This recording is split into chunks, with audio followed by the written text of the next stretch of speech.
नमस्कार। प्रारब्ध पर आप सभी का स्वागत है। आइए इसी के साथ स्वागत कर लेते हैं अपने नियमित अतिथि और प्रारब्ध के इस मंच पर सबसे ज्यादा पसंद किए जाने वाले व्यालोक पाठक जी को। व्यालोक जी, बहुत बहुत स्वागत है आपका। नमस्कार। प्रारब्ध के सभी दर्शकों श्रोताओं को मेरा नमस्ते। दर्शकों, सनातन पर हमले का एक तरह से रिले रेस चल रहा है। बैटन वाली रिले रेस आप जानते हैं। एक एथलीट दौड़ता है, दूसरे को डंडी पकड़ाता है, वो पकड़ के और दौड़ता है, यानी कि सनातन के खिलाफ जहर बोने का सिलसिला चल पड़ा है।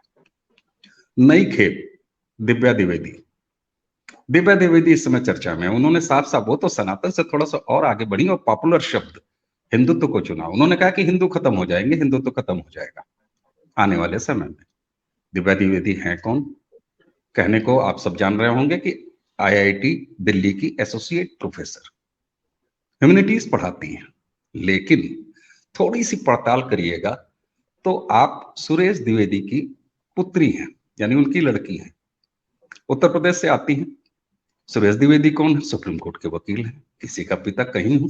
लेकिन एक चीज जब आपको पता चलेगा दर्शकों, तो आप ये पूरी क्रोनोलॉजी समझ जाएंगे कि ये नेगेटिविटी आती कहां से है। सुरेश द्विवेदी साहब 370 के खिलाफ चल रहे मुकदमे में विरोधी पक्ष के वकील हैं। मुझे लगता है आप समझ गए होंगे। इसी के साथ कुछ और नाम भी हैं, तो आइए चलते हैं सीधे व्यालोक जी के पास। व्यालोक जी,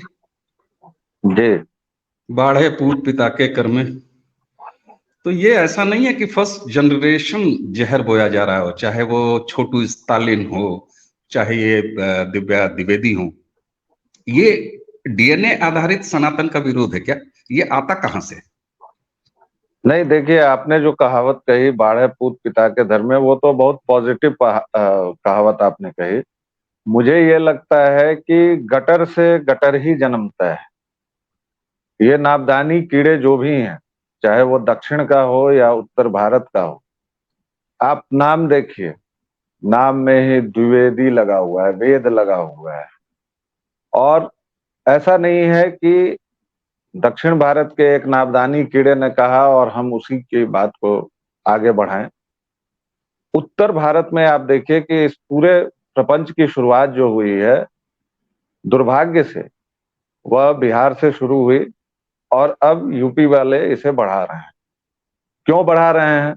तो यह आत्महीनता, कुंठा और घोर घोर जिसको कहते हैं हीनता बोध, उससे उपजा हुआ है। और इस सब के पीछे एक बार फिर से मैं आपको 1947 ले जाऊंगा कि जब हमारे देश की कमान एक ऐसे व्यक्ति के हाथ में सौंप दी गई जो खुद को बहुत गर्व से दुर्भाग्यवश हिंदू कहता था, तो जाहिर तौर पर उसने 47 से 64 के दौरान 17 वर्षों के अपने शासन काल में जितना जहर बोया है, और उसके बाद उसकी तानाशाह बेटी ने जिस तरह का प्रपंच किया है कुकर्मी कम्युनिस्टों के साथ मिलकर, चाहे वो जेएनयू की स्थापना हो या जो भी हो। यहाँ मैं अपने दर्शकों को कहना चाहूंगा कि जेएनयू का नाम लेते ही वह बहुत फड़कने न लगे, क्योंकि उसी जेएनयू से मैं भी हूं और एक पूरी धारा है जो इन नाबदानी कीड़ों के साथ संघर्षरत रही है। और हमने बड़े गर्व से, बड़े विरोध के साथ वहां सनातन का झंडा भी फहराया और अभी भी हमारे लोग फहरा रहे हैं। और ऐसा नहीं है कि वहां हमारे लोग नहीं हैं। हमारे लोगों से कहने का आशय जो सनातन को अपने हृदय में लेकर चलते हैं, जो सनातनी होने पर गर्व करते हैं, जिनको सनातन का सही मायनों में अर्थ पता है। एक बार क्विक रिकैप करते हैं कि यह पूरी धारा कहां से शुरू हुई। बिल्कुल। दिव्या जी पर मैं आ जाऊंगा। शुरू हुई यह बिहार के कुशिक्षा मंत्री चंद्रशेखर के बयान से, जिसने बिना पढ़े लिखे 2 चौपाइयां उठाई रामचरितमानस की, गोस्वामी तुलसीदास रचित जो विराट काव्य है, जो हर एक हिंदू घर में पाया जाता है। हिंदुओं के घर में आप रामायण नहीं पा सकते हैं, महाभारत नहीं पा सकते हैं, गीता नहीं पा सकते हैं, लेकिन एक सामान्य हिंदू के घर में रामचरितमानस आपको जरूर मिलेगी, और कुछ मिले ना मिले। बिल्कुल ठीक। उससे छांट कर अगर आप दो दोहा लेकर और उसके आधार पर पूरे लेखन को खारिज करते हैं, और वह दो दोहे भी क्यों लिखे गए, किस संदर्भ में लिखे गए, उसको देश काल परिस्थिति से हटाकर, जैसे आज आप देख लीजिए, आज जैसे प्रधानमंत्री मोदी के उस बयान की बहुत चर्चा होती है और उस पर कई लोगों ने इनाम भी रखा, कई लोगों ने बहुत सारी बातें कही कि 15 लाख रुपए सबको दे देंगे। तो जैसे मूर्खता की कोई सीमा नहीं होती, वैसे ही दोगलई और थेथरई की सीमा नहीं होती। तो उस कुशिक्षा मंत्री के बयान से शुरू हुई, जिसे लपक लिया हमारे यूपी के मौर्य ने, स्वामी प्रसाद मौर्य ने। उसके बाद यह लहर दक्षिण आई। दक्षिण में क्यों आई वो हमने देखा है, क्योंकि दक्षिण में अन्नामलाई नाम की आंधी जो है वह पूरी तरह से आकार ले चुकी है। और मैं ये नहीं कहता कि इस बार तमिलनाडु में सत्ता परिवर्तन हो जाएगा या इस बार तमिलनाडु में भाजपा को बहुत सारी सीटें आ जाएंगी या कुछ भी, लेकिन एक परिवर्तन का आगाज हो चुका है। और उस नाबदानी कीड़े का सही उपाय तमिलनाडु में ही हो रहा है, वहां के मंदिरों पर उसकी फोटो लगाकर, और जहां जूते चप्पल रखे जाते हैं वहां पर उसकी फोटो लगाकर। तो कहने का मतलब यह है कि रिटेलिएशंस भी हैं। लेकिन मैं जो बात कह रहा था कि शुरुआत कहां से हुई, तो शुरुआत बिहार ने की, और उसी परंपरा में, उसी कड़ी में, और मैं आपको बता रहा हूं कि अपने पागलपन में, अपनी दोगलई में, अपनी थेथरई में अभी इससे भी कड़वे बयान आ सकते हैं। नाबदानी कीड़े ने नरसंहार का ही आह्वान किया, और ये दिव्या द्विवेदी एक कदम आगे बढ़कर यह कह रही है कि हिंदू धर्म खत्म हो जाएगा। मतलब मुझे तो इच्छा हो रही है, मुझे कैमरे का थोड़ा सा लिहाज है, वरना मैं नाचने लगूंगा। मतलब ये पागल हो गए हैं, ये दोगले, ये थेथरई में खुद को भूल चुके हैं। दिव्या द्विवेदी के जो नाजायज बाप हैं, मार्क्स मैकाले मिशनरी की जो संतति है, वो लोग पिछले 1200 वर्षों से हिंदू धर्म को, सनातन को मिटाने की कोशिश कर रहे हैं, और हम लोग नहीं मिटे। हम लोग पुनर्नवा हैं, हम लोग दूब हैं। और मैं फिनिक्स पक्षी का उदाहरण नहीं दूंगा, हमारे यहाँ दूब की पूजा की जाती है। क्यों की जाती है? क्योंकि इन लोगों को प्रलय तो समझ में आएगी नहीं, इन लोगों को एपोकलिप्स समझ में आएगा, क्योंकि ये लोग इतने ही पढ़े लिखे हैं।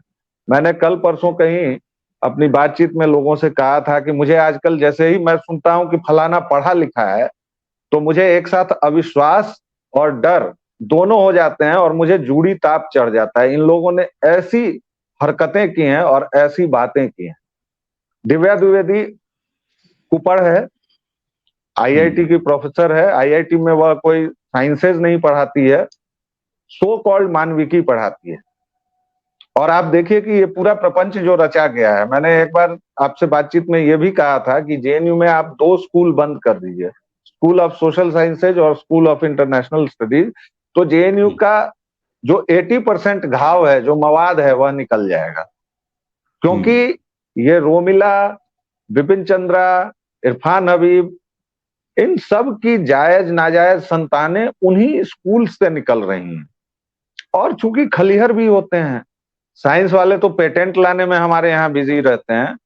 जिन जेएनयू को ये लोग गाली देते हैं, या हमारे शेर चीते लकड़बग्घे भी गाली देते हैं, उनको याद होना चाहिए कि वहां एक साइंस स्कूल भी है और 12 स्कूल हैं, और करीबन हर एक साल दर्जनों पेटेंट वहां से आता है। और इतना ही नहीं, वहां के जो अभी जो G20 की सफलता हुई है, उसमें 3 मुख्य नाम जो थे वो जेएनयू के हैं। जो G20 की शानदार सफलता के पीछे निर्मला सीतारमन, एस जयशंकर और अमिताभ कांत, ये तीनों ही जेएनयू के हैं। तो ऐसा नहीं है, आप एक दो कीड़ों को देखकर यह नहीं समझिए कि जेएनयू, हाँ उसकी स्थापना जरूर तानाशाह ने, दुर्भाग्यवश हिंदू की बेटी तानाशाह, जो इस देश की एकमात्र तानाशाह जो हुई है 47 के बाद, उसने कम्युनिस्टों के साथ मिलकर उसकी स्थापना जरूर इस बात के लिए कराई थी कि वहां से देश विरोधी तत्वों को शह मिले, कम्युनिस्ट उसकी वैचारिकी प्रदान करते रहें और कांग्रेस सनातन तौर पर सत्ता में बनी रहे। वह प्रपंच इन लोगों का चला नहीं। Thanks to social media, thanks to technology और थैंक्स टू एवरीथिंग कि अब एक सामान्य आदमी के पास भी इन लोगों के झूठ और प्रपंच का पूरा तोड़ है। इनकी आर्यन इन्वेजन की थियरी खंड खंड हो चुकी है।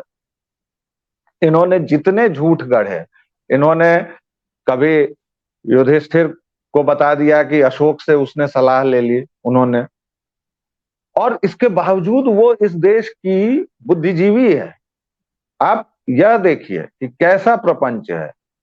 और दिव्या द्विवेदी वगैरह जो है वह तीन जो एम हैं, जो इस देश के वायरस हैं, मार्क्स, काले और मिशनरी, और उसमें एक और जो है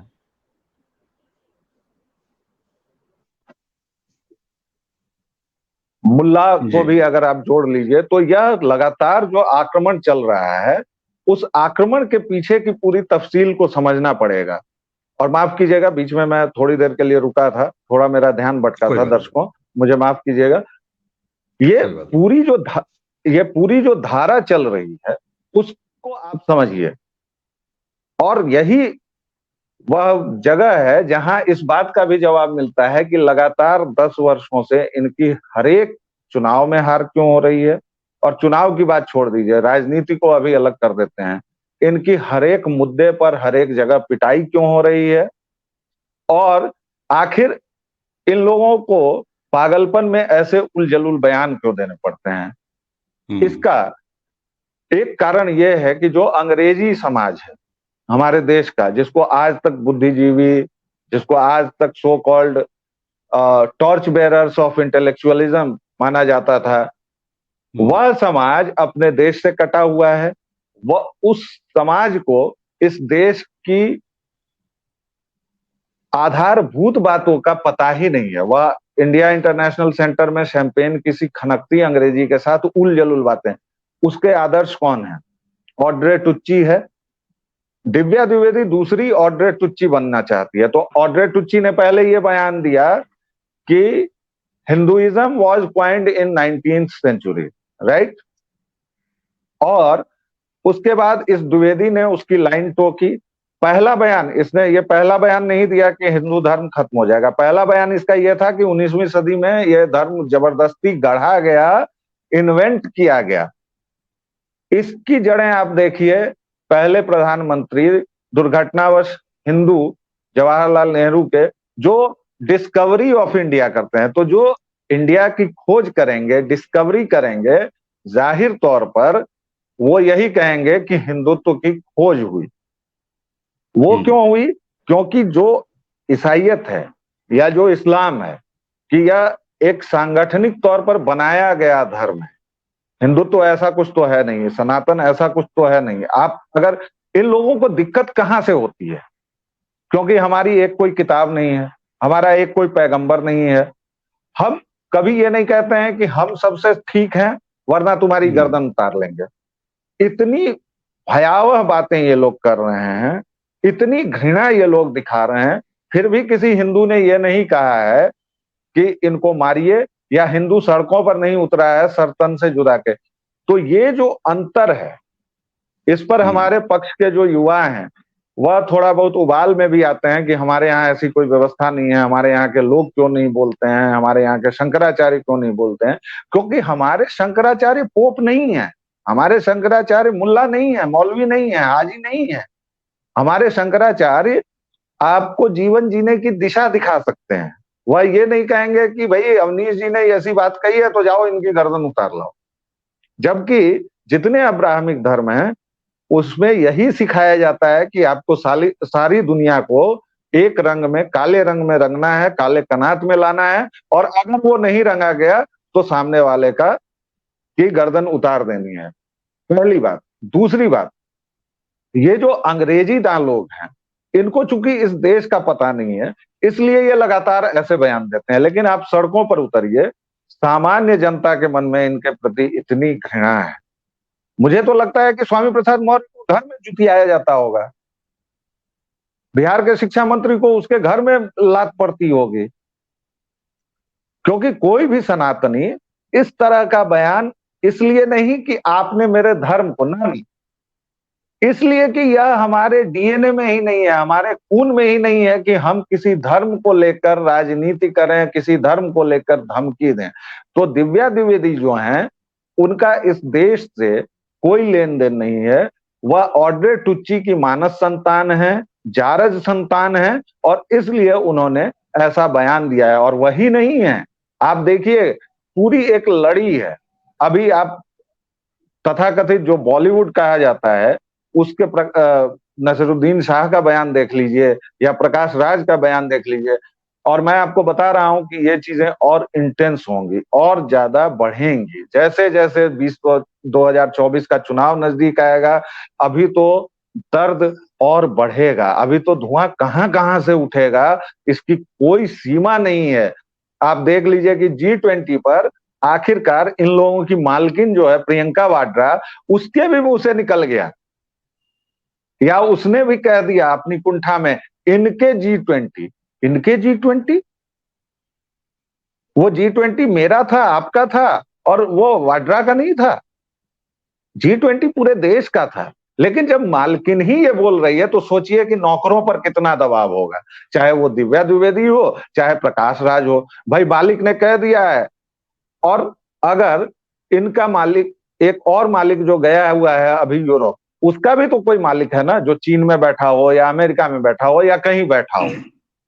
लोग हंसते हैं, लोग कहते हैं कि अरे आप लोग हर एक चीज में कॉन्स्पिरेसी थियरी ले आते हैं, लेकिन नहीं, मैं किसी कॉन्स्पिरेसी थियरी की बात नहीं कर रहा हूं। मैं ये कह रहा हूं कि हम लोग धर्म युद्ध में हैं, बीच युद्ध में हैं, और इस समय जो सुलह सफाई या इस पर ध्यान नहीं देने की बात कर रहे हैं वो ज्यादा खतरनाक। हमें ये समझना होगा कि हम लोग बीच धर्म युद्ध में हैं, और अभी तटस्थता कोई गुण नहीं है, वह एक रोग है। अभी हमारे तटस्थ होने का समय नहीं है, जूता हाथ में रखने का समय है, और जहां ऐसे तत्व मिले दो जूते दे देने का वक्त है। बिल्कुल ठीक बात है। और यहाँ तो प्रधानमंत्री जी ने भी संकेत दे दिया है कि देखिए साहब, बाकी सब ठीक है, लेकिन अगर सनातन पर कोई अनावश्यक हमला हो रहा है, हिंदू जीवन पद्धति, हिंदू धर्म पर अगर कोई गलत तरीके से जहर बोया जा रहा है, तो तथ्यों के साथ, फैक्ट और फैक्चुअल इनके साथ, और जैसे कहते हैं ना कि पैर के जूते तो चोट कम करते हैं या फिजिकल चोट पहुंचा सकते हैं, लेकिन जब विचारों के जूते लगते हैं तो फिर वो उनकी गूंज जो है ना, वो बहुत मुझे वो फिल्म का डायलॉग, इस थप्पड़ की गूंज सुनी तुमने, तो वो बहुत ज्यादा समय तक करी रहती। अच्छा व्यालोक जी, एक छोटे से छोटा भी राजनीति, क्योंकि आपने कहा कि 2024 का चुनाव जैसे जैसे आएगा, नजदीक आएगा, वैसे वैसे ये विश्वमन और ज्यादा बढ़ता जाएगा, ये देखा भी जा रहा है। ये पहली बार नहीं है, इससे पहले 2019 में देखा गया, 2014 में तो खैर देखा ही गया। एक छोटे से छोटा व्यक्ति जो राजनीतिक की बड़ी कम समझ रखता है, वह भी इस बात को जान लेता है, डिकोड कर लेता है कि इस तरह की बकलोलियों और बेवकूफियों से राजनीतिक नुकसान होता है। ये लोग क्यों नहीं समझ पाते, या इस तरह के फुतरू जो लाल नीले पीले रंगों में रंगे हुए हैं, वो क्यों नहीं समझ पाते? वही मैंने कहा कि जो एक डिवाइड है ना, आप देखिए कि हिंदी मीडिया हो या हिंदी जो भी हमारा स्पीयर है, उस स्पीयर में देखिए तो ये लोग नष्ट हो चुके हैं, खत्म हो चुके हैं। इसका एक उदाहरण सोशल मीडिया पर भी देखिए कि नष्ट तो ये लोग अब ट्विटर पर भी हो चुके हैं, लेकिन जो अंग्रेजी मानस है इस देश का, वह पूरी तरह उसी कॉकटेल में सना हुआ है, जिसके लिए ऑक्सब्रिज एक्सेंट ही काफी है, जिसके लिए शशि थरूर की अंग्रेजी महान है, लेकिन जिसको आप अंग्रेजी में अगर अनवधान लिख देंगे तो वो कहेगा अनवधान ये क्या होता है। लेकिन अंग्रेजी में आप 3 मील लंबा शब्द लिख देंगे तो वो डिक्शनरी लेके देखेगा अभागा, लेकिन उसको ये समझ में नहीं आएगा कि भाई अंग्रेजी भी कठिन है। आपने कभी किसी को नहीं सुना होगा कि ये कठिन अंग्रेजी है। हाँ, हिंदी में आपको हमेशा, यार आप बहुत क्लिष्ट हिंदी बोलते हैं, you know your Hindi is so familiar, oh my God. तो ये वही मानस है जिसको इस देश का पता ही नहीं। इस देश की 80% जनता राममय है, राम हमारे कण कण में है, राम हमारे मानस में है, और राम हमारे धर्म की वजह से नहीं है। इस देश में राम को आप कैसे निकालेंगे? यहाँ रामनामी संप्रदाय है जो पूरे शरीर पर राम को लेके चलता है, पूरे शरीर पर। आप समझ सकते हैं, यहाँ के वनवासियों को देखिए, यहाँ के तथाकथित ये लोग जो इसको कहते हैं दलित, उन भाइयों को देखिए आप, तथाकथित पिछड़ों को देखिए। ये जो तमाम लोग, चाहे वो मौर्य हो, चंद्रशेखर हो, या ये द्विवेदी हो, दिव्या, ये अब आगे जब बात करते हैं कि सनातन ने इनको किया है, आप देखिए कि आज सनातन की धर्म ध्वजा लेकर सबसे अधिक वही लोग चलते हैं। आप देवघर चले जाइए, कांवड़ यात्रा चले जाइए, आप चाहे हरिद्वार चले जाइए, आप कहीं चले जाइए, आप तिरुपति चले जाइए, जो अभागा तमिलनाडु का नाबदानी कीड़ा बोल रहा है, उस तमिलनाडु में आप चले जाएं, उसकी मां छत्र लेकर समर्पित कर रही है, और ये अभागे इस बात को समझ ही नहीं पा रहे हैं। तो वो जो फियर है, और दूसरी बात कि अंग्रेजी में अभी भी विश्वमन करने वालों की जितनी संख्या है, उतना कड़ा प्रतिरोध करने वालों की नहीं। वह शिकंजा टूट रहा है, वह ध्वस्त हो रहा है, लेकिन हिंदी का जो समाज है, हिंदी का जो स्फीयर है, उसमें वह ध्वस्त हो चुका है। अंग्रेजी में अभी थोड़ा सा और वक्त लगेगा। और जिस देश का प्रधानमंत्री हिंदी में हर एक मंच पर बात कर रहा हो, जहां अब भारत लिखा जा रहा है, भले ही रोमन में, हो सकता है अगली बार से देवनागरी में लिखा जाए, तो दुख, दर्द, पीड़ा, संताप, ये तो बहुत है। और इस जो आपने जो बात कही, मैं बार बार वही कहूंगा, मैंने इस पर बहुत सोचा, और मुझे यही समझ में आ रहा है कि अगर आप जवाहरलाल नेहरू को विद्वान कहेंगे या उसको इंटेलेक्चुअलिज्म का मेयार मानेंगे, तो आप ऐसी ही बकवास बातें करेंगे, क्योंकि तब आप डिस्कवरी ऑफ इंडिया करेंगे। आप भूल जाएंगे कि 5000 वर्षों से यह राष्ट्र अपनी संस्कृति के साथ अक्षुण्ण खड़ा है, और बहुत प्रहार हुए हैं, इससे भी निर्मम प्रहार हुए हैं। हमारे कई लोग घबरा जाते हैं। दक्षिण से जो धारा चली है, उस लंपट पेरियार वाली, वह धारा आप अगर आज चाहें तो इधर भी देखने को मिल सकती है आपको। जो पूरा पश्चिमी उत्तर प्रदेश का जो इलाका है, या पूर्वी उत्तर प्रदेश में भी जो तथाकथित नीले झंडे लेकर ये लोग चलते हैं और अंबेडकर के को बदनाम करते हैं, अंबेडकर के सामने तो ये खुला ये था ना कि वह मुसलमान भी बन सकते थे। उन्होंने बौद्ध धर्म को क्यों चुना? बौद्ध धर्म को इसलिए चुना क्योंकि वो हिंदुत्व का पार्ट है। अंबेडकर के कभी इस्लाम पर विचार पढ़िए, उस चीज को आप लोग बिल्कुल छांट देते हैं। और अंबेडकर कुछ भी थे, वह राष्ट्रघाती नहीं थे। उन्होंने अपने लोगों के लिए मांगा, उन्होंने संघर्ष किया, और अंबेडकर को आप उसी श्रृंखला में रख सकते हैं जैसे स्वामी दयानंद थे, या थोड़ा आगे बढ़ लें तो जो ब्रह्म समाज का आंदोलन चला, या जो भी। हालांकि ब्रह्म समाज मिशनरियों से बहुत प्रभावित था, बट एनीवे, उन्होंने यह नहीं कहा कि इसको नष्ट कर देना है, इसको ध्वस्त कर देना है। और हाँ दर्शकों, रुकिए, अगर कोई मुझे अंबेडकर की 22 प्रतिज्ञाएं लाता है तो ठीक है, उन्होंने कहा कि हम मूर्ति पूजा नहीं करेंगे, लेकिन आज क्या हो रहा है? उनके चेले विवाह में अंबेडकर और बुद्ध की मूर्ति लगा दे रहे हैं, फोटो लगा दे रहे हैं, और कह रहे हैं कि बुद्ध विवाह कर रहे हैं। अरे भाई, बुद्ध विवाह क्या होता है? करने में तुमको सब करना वही है, क्योंकि सनातन उत्सव में है भाई, कहाँ जाओगे? अभी रक्षाबंधन का पर्व बीता है, और उसमें आपने राखियों के फोटो देखी होंगी, जिस पर जो है वो हाँ बिल्कुल, नीले रंग की राखियां और तमाम। तो करना तुम्हें वही है, कर आप वही रहे हैं। बिल्कुल वही करेंगे, क्योंकि उपाय नहीं है, क्योंकि आप रक्त स्नात खड्ग लेकर नहीं उतर सकते हैं आज की दुनिया में।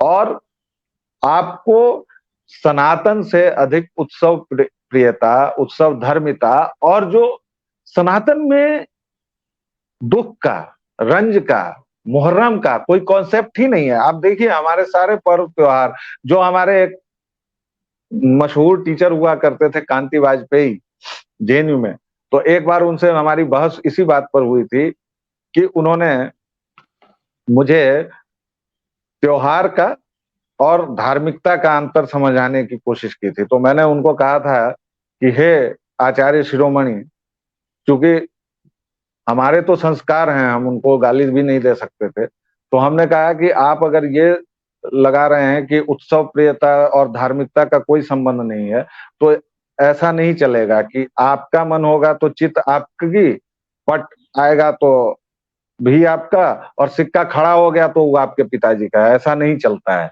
हमारा कोई भी पर्व त्योहार देख लीजिए, आप होली को कहेंगे कि वह केवल उत्सव प्रियता है तो आपकी मूर्खता है। होलिका दहन का क्या होता है, वह मुहूर्त से क्यों होता है? ऐसा ठीक तो बात। नहीं है कि मैं जाके सितंबर में होली मना लेता हूं। भाई उसका एक दिन है ना, हमारा कैलेंडर है, बिल्कुल बिल्कुल। फागुन में ही मनाएंगे। हमारी दुर्गा पूजा है, उसको चलिए, उसको उन्होंने छांट दिया कि वह तो धार्मिकता है। तो क्या हमारी दिवाली में धार्मिकता नहीं है? लक्ष्मी पूजन हम नहीं करते हैं? अब उसमें लोग जुआ भी खेलते हैं। तो क्या हमने, मतलब लक्ष्मी माई ने आके कहा कि बेटा जुआ खेलो और बर्बाद हो जाओ? क्या गंगा जी ने कहा कि बेटा तुम इसमें हग दो और उसके बाद पटना या इलाहाबाद में मुझे देख के और गरियाओ कि गंगा मैली है? भाई मैं तो तुम्हारे लिए अमृत बन के आई।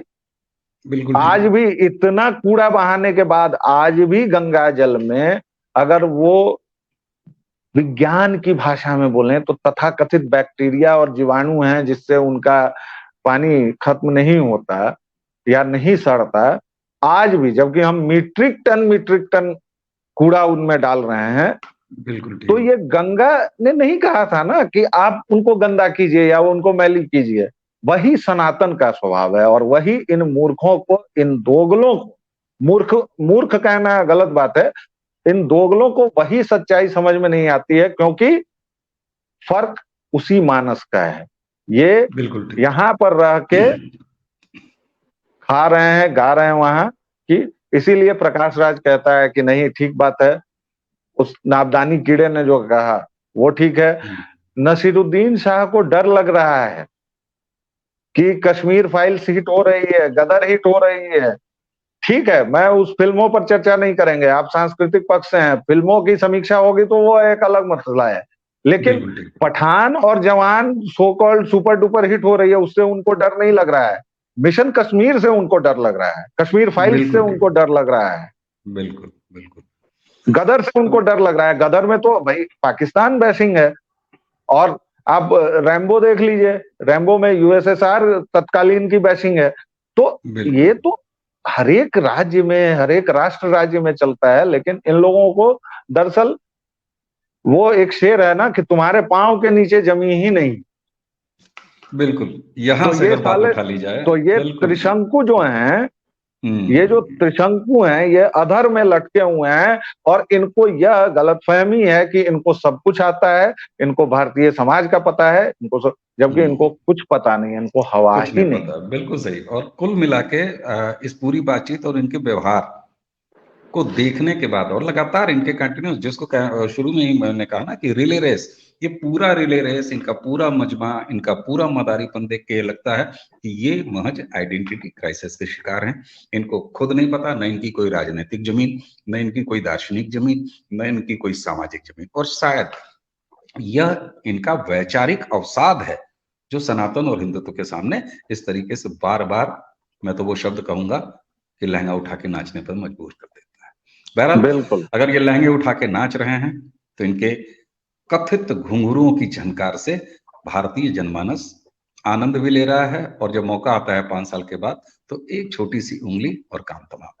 ब्यालोक जी, आपने हमें समय दिया, और इस तरीके से आप तो बड़ा नाबदानी कीड़ा, वो शब्द मुझे बहुत कुछ समझने के लिए प्रेरित करता है।